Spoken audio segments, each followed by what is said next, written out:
bonjour à vous, un bon mercredi pour ce matin, une belle méditation sur la suite des litanies de Lorette. Seigneur, exauce-nous, Deus exaudinos. Nous allons d'abord prier le Saint-Esprit. Au nom du Père et du Fils et du Saint-Esprit. Amen.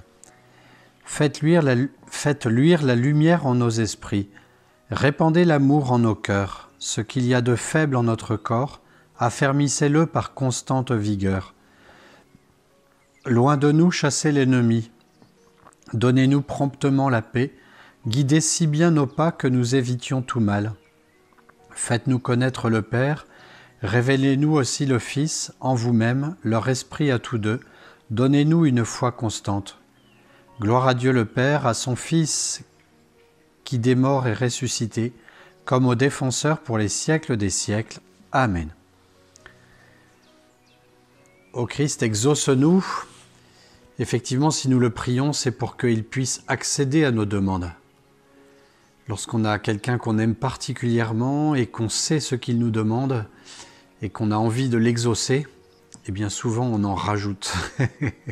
On ne se contente pas de ce qui est demandé, mais on rajoute quelque chose de plus. Alors nous demandons à notre Seigneur de nous exaucer, c'est-à-dire d'accéder à notre demande en sachant qu'il va nous donner quelque chose de plus. Et d'ailleurs, souvent, le Seigneur nous donne pas forcément ce que nous attendons, mais nous donne quelque chose d'autre qui est souvent bien meilleur.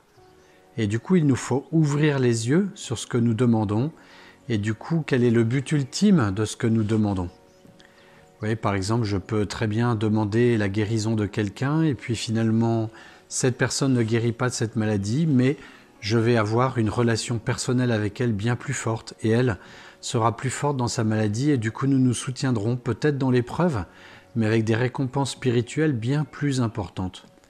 Il nous faut donc nous entraîner à aller voir bien plus loin que ce que nos yeux voient dans les choses immédiates, pour aller voir ce que Dieu nous donne, et en sachant que si nous ne sommes pas exaucés forcément des choses matérielles sur la terre, et que si nous ne voyons pas de récompense, même avec tous les efforts, nous pouvons dire que la récompense sera grande dans le ciel. Et ça, c'est notre grande espérance et c'est notre grande joie. Aussi, nous disons facilement « Seigneur, exauce-nous ». Nous demandons à la Sainte Vierge qui a réussi à être exaucée à Cana sans savoir ce qu'elle demandait, d'avoir ces centaines de litres de vin et du meilleur vin pour la fin d'un mariage, signe que Dieu nous donnera le maximum à la fin de notre vie. Je vous salue Marie, pleine de grâce, le Seigneur est avec vous. Vous êtes bénie entre toutes les femmes, et Jésus, le fruit de vos entrailles, est béni. Sainte Marie, Mère de Dieu, priez pour nous, pauvres pécheurs, maintenant et à l'heure de notre mort. Amen. Donc dans une épreuve aujourd'hui, je m'entraîne à voir ce que ça peut m'apporter de plus, de bien meilleur, et j'en rends grâce à Dieu, soit de me le cacher, soit de me le révéler. Je suis heureux de tout ce que Dieu me donne. Bonne journée à vous et à très bientôt.